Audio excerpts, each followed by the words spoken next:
به نام خداوند بخشنده مهربان. درود و سلام خدمت شما بینندگان آگاه و اهل دانش و معرفت.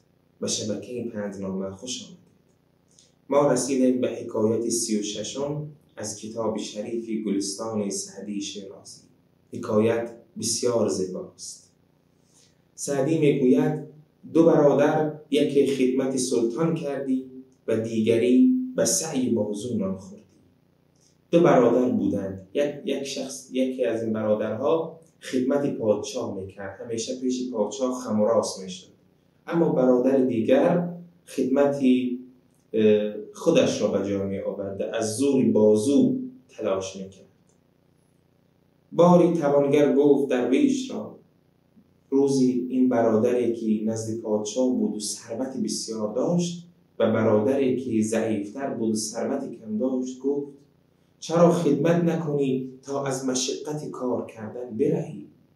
گفت چرا نمیایی به پادشاه خدمت کنی تا اینقدر سختی نکشی در کار کردن و در آهنگری یا در خانه سازی، در هر چیزی. گفت اینقدر سختی نکشی با پول کم، بیا خدمت پادشاه کن، فقط خم و راست میشوی اما پول بسیار دارد.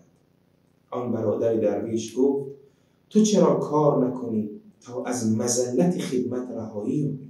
تو چرا نمیایی کار کنی که تا از ذلت و خواری خدمت کردن به یک کسی دیگر که آن شخص اگر ظالم باشد باز بدتر است رها شوی؟ ببینید چگونه این شخص به دنیا نگاه میکنه. اولی میگفت چرا نمیایی خدمت کنی تا سختی کار نکشی؟ برادر دوم گفت تو چرا نمیایی کار کنی تا از ذلت خدمت کردن رها شوی؟ که حکما گفتند نان خود خوردن و نشستن به از کمر زرین به خدمت بستن. حکما گفتند، حکیمان و اهل دانش و معرفت گفتند که کسی نان خودش بخورد حتی اگر کم باشد بهتر از این است که به یک پادشاه ظالم خدمت کند و کمر خدمت ببندد و هی خم و راست بشود. به دست آهنی تفته کردن خمیر به از دست بر سینه پیش امیر. اگر انسان با دستهای خودش یک آهن بسیار داغ را خمیر کند بهتر از این است که ذلیل شود و نزد یک پادشاه دست به سینه بایستد و هی خم و راست بشود. عمر گرانمایه در این صرف شد تا چی خورم صیف و چی پوشم شتا. عمر گرانمایه ما در این صرف شد که در تابستان و در زمستان چی بخوریم و چی بپوشیم.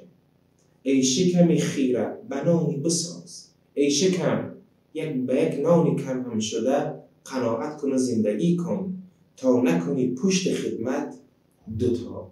تا اینقدر پشت خدمت یعنی کمرت را خم و راست نکنی. سعدی میگوید اهل قناعت باش تا اهل چاپلوسی نشوی. انشاءالله خداوند از همه ما انسان ها این رذیلت و اخلاق چاپلوسی را دور بگرداند. و السلام علیکم و رحمت الله و برکاته.